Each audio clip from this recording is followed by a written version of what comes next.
Hello everyone, hope you all are doing well. So today we are going to do the next question of our agriculture optional answer writing practice series. जो हमारी agriculture optional की series चल रही है answer writing की, उसके next question को आज हम लोग करने वाले हैं. And today's question is what are the major aims of irrigation. Irrigation के मेजर एम्स क्या होते हैं and discuss the various types of irrigation efficiencies. कितने टाइप्स की इरिगेशन एफिशिएंसी है उसे डिस्कस करना है which are used in at judging the most efficient irrigation methods. इसके हम लोग जज करते हैं कि मोस्ट एफिशिएंट इरिगेशन मेथड कौन सा है. तो जनरली क्या है, दो टाइप पार्ट्स में क्वेश्चन बटा हुआ है कि मेजर एम्स ऑफ इरिगेशन क्या और टाइप्स ऑफ इरिगेशन एफिशिएंसीज क्या क्या होती हैं. And this was asked in this years question, that is 2023 का जो एग्रीकल्चर ऑप्शनल था यूपीएससी सीएससी का, उसमें ये क्वेश्चन आ चुका है. तो और इरिगेशन एफिशिएंसी की बात करें या फिर वाटर यूज एफिशिएंसी वगैरह सब पहले भी यूपीएससी पूछ चुकी है in previous years also. So it is an important question which you need to know. So let's see how we approach the answer. और ऐसे आंसर्स को खुद से भी लिखने का प्रयास करना चाहिए. You should also try to write these types of answers by yourself because that will help you. So let's start the answer. Let's see how we approach this answer.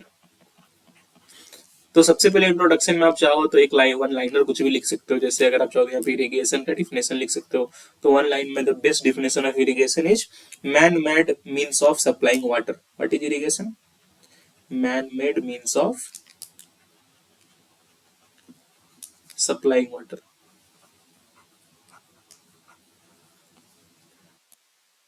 Obviously to our crops. So irrigation is man-made made of supplying water to our crops. तो I hope irrigation जो एक one liner है, आप चाहो तो इसको जो भी इरिगेशन के जो भी क्वेश्चन है जिसमें आपको इरिगेशन के बारे में पूछा जा रहा है तब इंट्रोडक्शन में ये एक लाइन वन लाइनर के साथ ये स्टार्ट कर सकते हो अपने आंसर्स को. या फिर अगर आपके पास कुछ इरिगेशन को लेके डाटा है तो वो भी आप डाल सकते हो. We all know that around India में जो एफिशिएंट इरिगेशन मेथड्स हैं जो कैंडल वगैरह अराउंड 40 to 45% में है और अराउंड 50% जो अभी तक ड्राई लैंड एग्रीकल्चर ही फॉलो करता है, दैट इज रेनफेड एग्रीकल्चर जो कि रेनफॉल पे डिपेंडेंट है. तो ये सारे डाटा भी आप चाहो तो अपने आंसर्स में इंट्रोडक्शन में इनकॉर्पोरेट कर सकते हो. So that is how you can start the answer. Now moving to the second part of now moving to the body of the question. The first part of the question क्या पूछ रही है? Aims of irrigation. irrigation के क्या क्या aims है. तो I think it is easy part. तो अगर आप नहीं भी जानते हो कुछ तो खुद से भी इसमें कुछ बना के लिख सकते हो. जरूरी नहीं है कि 5-6 पॉइंट्स लिखने हैं.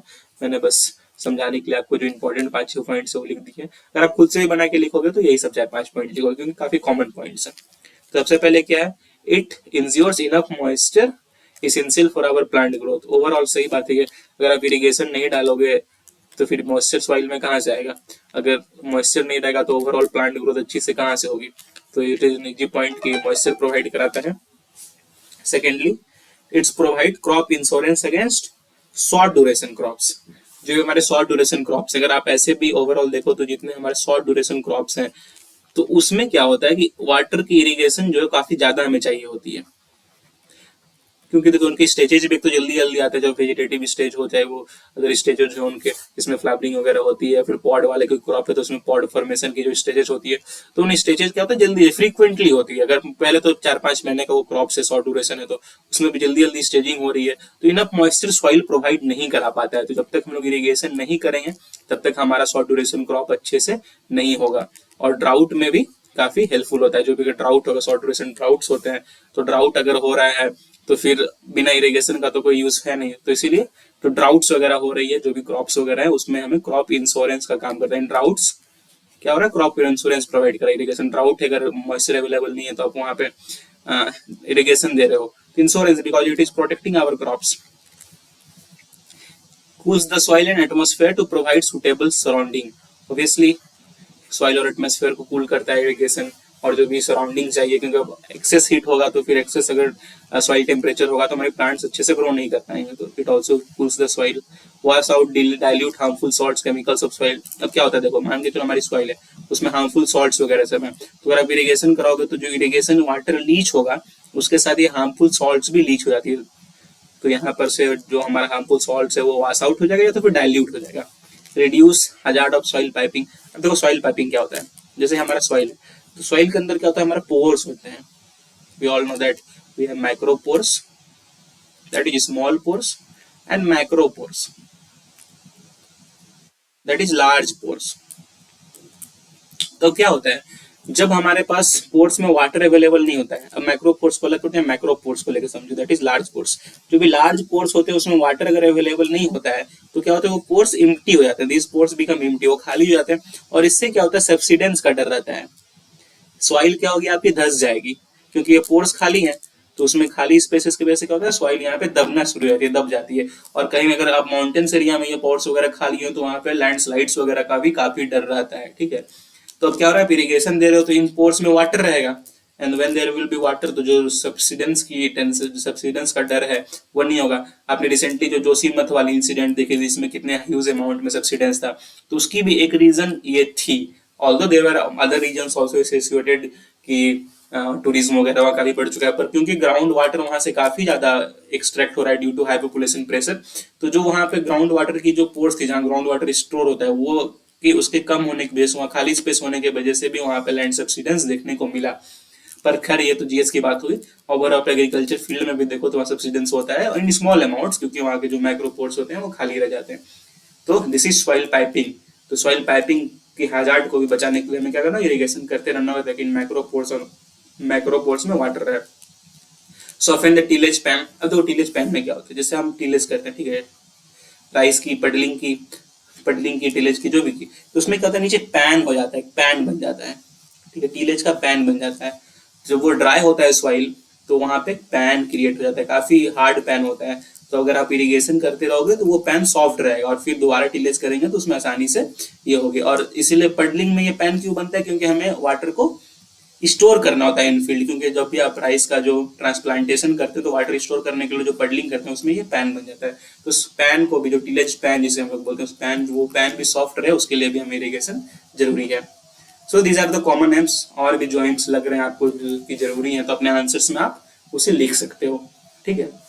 सो और कमेंट करके भी बता सकते हो क्या क्या कोई अच्छे एम्स लग रहे हैं जो भी, तो आप कमेंट करके let us know. Now moving to the second part of the question, that is types of irrigation efficiencies. That is the important part, क्योंकि एम्स ऑफ इरिगेशन तो सबको नहीं भी पता रहेगा तो कुछ लिख दोगे, पर टाइप्स ऑफ इरिगेशन एफिशिएंसी में आपको एक करेक्ट नॉलेज होना चाहिए, क्योंकि इसमें तो कुछ बना के आप नहीं लिख पाओगे। अगर आपको पता है टाइप्स तो अच्छे से आप लिख पाओगे। सो लेट्स सी कि क्या क्या है। सबसे first type is water conveyance efficiency. तो वाटर कन्वेनेंस एफिशिएंसी क्या होता है, it focuses on minimising losses during transport from source. It focuses on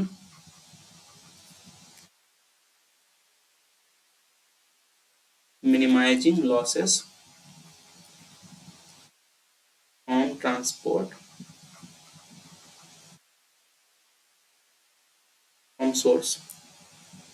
अब इस चीज को समझो, मान के चलो यहाँ पे कोई स्टोरेज हमारा टैंक है या रिजर्वायर है या फिर नेचुरल कोई पॉन्ड वगैरह है, और यहाँ पे हमारी फील्ड है।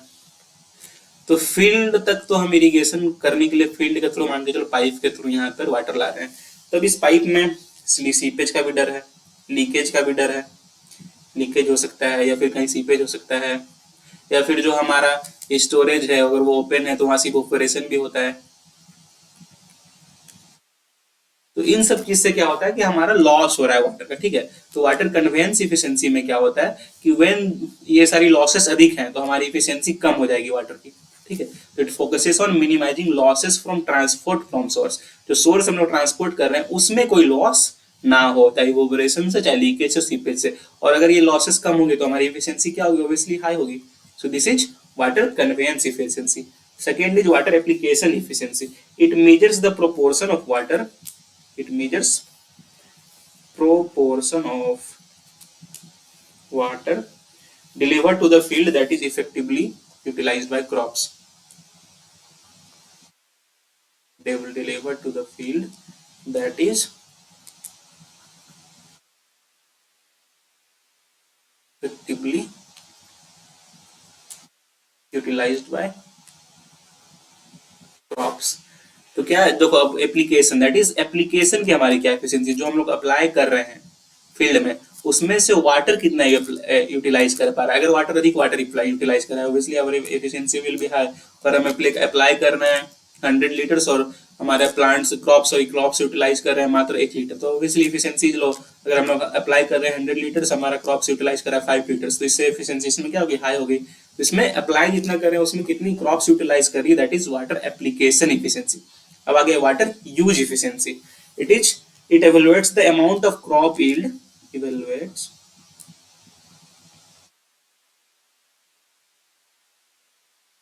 the amount of crop yield achieved per unit, achieved per unit of water applied।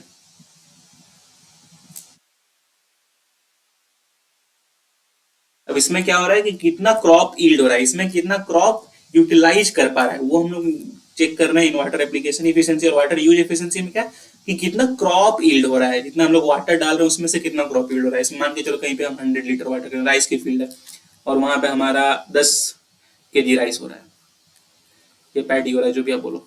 और कोई अलग फील्ड है जहाँ पे अभी हम लोग 100 लीटर वाटर अप्लाइड करें, वहाँ 5 केजी से पैडी हो रहा है। तो बेसिकली हम लोग क्या देख रहे हैं कि जहाँ पे इस वाले फील्ड में क्योंकि 10 केजी पैडी हो रहा है, तो यहाँ की क्या water use efficiency is high and इस फील्ड की water use efficiency is low. तो ये हम लोग किससे मेजर कर रहे हैं, वाटर यूज एफिशिएंसी, कितनी क्रॉप यील्ड हम लोग अचीव कर पा रहे हैं।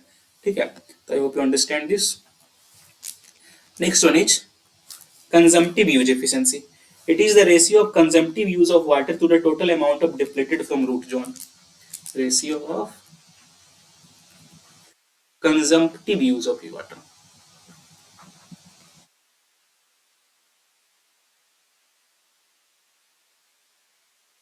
to the to the total amount of water depleted from root zone. To the amount of water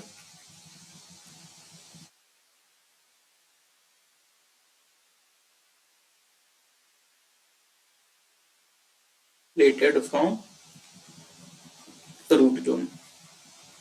अब देखो इसकी बात समझो कि मान के चलो ये हमारा रूट जोन है, ठीक है, इसमें 100 लीटर्स वाटर है।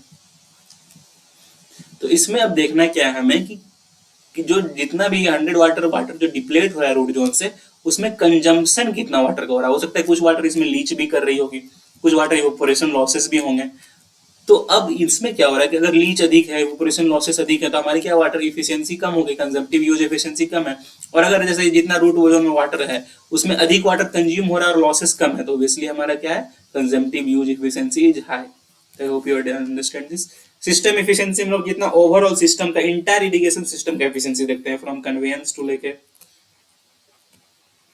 कन्वेयंस से लेके डिस्ट्रीब्यूशन, डिस्ट्रीब्यूशन में डी लिख दे रहा हूँ, D means distribution, two components में कितना लॉसेस है नहीं है, इरिगेशन कंपोनेंट्स, इसमें सब की एफिशिएंसी को हम लोग चेक करेंगे और सब की पूरी सिस्टम की एफिशिएंसी को आप कैलकुलेट करो एक साथ, तो that is calculated in system efficiency. तो आई होप आप समझ गए। डिस्ट्रीब्यूशन एफिशिएंसी, अब देखो उसको समझो। मान के चलो ये फील्ड है, ठीक है, अब फील्ड में आपने इरिगेशन किया और यहाँ पे क्या हो रहा है कि 10 फील्ड में पूरी इतनी बड़ी फील्ड है, यहाँ इस एरिया में जो है 15 लीटर वाटर है और इस वाले एरिया में महज 5 लीटर वाटर है। तो उसमें तो डिस्ट्रीब्यूशन एफिशिएंसी काफी खराब है हमारी, इस एरिया में इतनी ज्यादा वाटर, इस एरिया में काफी ज्यादा कम वाटर। तो डिस्ट्रीब्यूशन एफिशिएंसी में हम लोग क्या देखना है कि जो भी हम लोग इरिगेशन में वाटर यूज करें उसकी पूरे एरिया में यूनिफॉर्मिटी अच्छी होनी चाहिए। It is the uniformity of water application across the irrigated area. जो हमारी इरिगेटेड एरिया है उसमें वाटर की एप्लीकेशन की यूनिफॉर्मिटी अच्छी होनी चाहिए। जैसे अब देखो इसमें कितना क्या है, अब देख सकते हो कि यहाँ पे इस एरिया में 15 लीटर है, इस एरिया में 5 लीटर, उसकी यूनिफॉर्मिटी नहीं है, यूनिफॉर्म नहीं है एप्लीकेशन में, तो डिस्ट्रीब्यूशन एफिशिएंसी काफी लो हो गई। और दोनों में अगर सेम रहती है, यहाँ भी 15 यहाँ भी पर में, तो काफी यूनिफॉर्म है, 15 सेम, तो डिस्ट्रीब्यूशन एफिशिएंसी इज हाई। तो आप ये भी समझ गए होंगे। तो ये सारी these are the types of irrigation efficiencies. I hope you understand. और इसके आप नोट्स बना लो, क्योंकि आप ऐसे तो कुछ समझ तो गए हो, लेकिन अगर आप इसके नोट्स नहीं बनाओगे तो आप इसको भूल सकते हो। तो इसको अपने नोट्स में, जहां पर भी अगर आपने कोर्सेस में से इरिगेशन एफिशिएंसी के नोट्स बनाई है, तो उसमें एक पेज में इसको लिख करके ऐड ऑन कर दो, बिकॉज इसको रिवीजन बार बार आपको करते रहना होगा, नहीं तो आप भूल सकते हो इसे। तो that will be helpful to you. तो आई होप ये सारी चीज आपको समझ में आ गई होगी। एम्स ऑफ इरिगेशन से लेकर के इरिगेशन एफिशिएंसीज क्या क्या है, टाइप्स ऑफ, वो भी समझ में आ गई होगी। So I hope you understand everything. So that is all for today. Please do like, please do share, and please do subscribe. It takes a lot of hard work to make such videos for you on regular basis. So if you like, share and subscribe, it motivates us to make more such videos for you regularly. So like करें, share करें, subscribe करें, और जो भी queries हो आप वो comment करके हमें पूछ सकते हैं। So that is all for today. Have a nice day. Thank you.